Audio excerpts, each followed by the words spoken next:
இதனால தாங்க இந்த மனுஷன் எனக்கு ரொம்ப பிடிச்சிருக்கு. காரணம் என்னன்னா, சமீபத்துல பாத்தீங்கன்னா அந்த கடவுளே அஜித்தேன்ற கோஷம் பாத்தீங்கன்னா ரொம்ப வைரலா போயிட்டு அதுக்கு முற்றுப்புள்ளி வைக்கிற விதமா ஒரு ஸ்டேட்மெண்ட் ஒண்ணு அஜித் குமாரே வெளியிட்டு இருக்காரு. அதுல அந்த மனுஷன் என்ன சொல்லியிருக்காரு அப்படின்னா, சமீபத்துல முக்கிய நிகழ்வுகள்ல பொது இடங்கள்ல அநாகரிகமா தேவையில்லாம எழுப்பப்படும் கடவுளே அஜித்தே அப்படின்ற கோஷம் என்னை ரொம்ப கவலையடைய செய்யுது. அந்த கடவுளேன்றத கூட அவர் கடவுளேன்னு எழுதல, காணு போட்டு டாட் தான் வச்சிருக்காரு. என் பேருக்கு முன்னாடி எந்த ஒரு அடமொழியும் சேராம என் பேரா கூப்பிடத்தான் நான் விரும்புறேன். மத்த எந்த ஒரு அடமொழியும் எனக்கு தேவையில்லை, அதை நான் விரும்பவும் இல்லை. அதனால இந்த பொது இடத்துல மக்கள் கூடுற இடத்துல இந்த மாதிரி அசௌகரியத்தை ஏற்படுத்துற மாதிரி கோஷத்தெல்லாம் எழுப்பாதீங்க. அதுக்கு உங்களோட ஒத்துழைப்பை நான் அன்போட வேண்டி கேட்டுக்கிறேன். அதை விட முக்கியமா ஒரு லைன் சொல்லியிருக்காரு, என்னோட இந்த கோரிக்கைக்கு உடனடியா நீங்க மதிப்பு கொடுப்பீங்க நான் நம்புறேன். அந்த நம்பிக்கையை காட்டிலும் இன்னொரு முக்கியமான விஷயத்தை இவர் அடிக்கடி சொல்ற விஷயத்தை சொல்லியிருக்காரு, யாரையும் புண்படுத்தாம கடினமா உழைங்க, உங்களோட குடும்பத்தை நல்லா கவனிச்சுக்கங்க, சட்டத்தையும் மதிச்சு நல்ல குடிமக்களா வாழுங்க. கடைசியா வாழ்த்து சொல்லியிருக்காப்புல, உங்களுக்கும் உங்க குடும்பத்தினருக்கும் நல்ல வாழ்வு அமைய என்னோட வாழ்த்துக்கள். தமிழ் சினிமா இண்டஸ்ட்ரியில ஒரு பெரிய ரசிகர் பட்டாளத்தை கொண்ட ஒரு மனுஷன் தூக்கி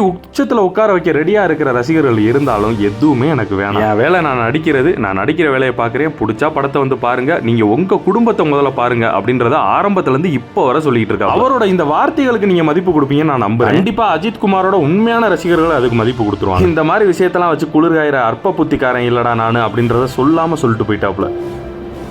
You're a good man.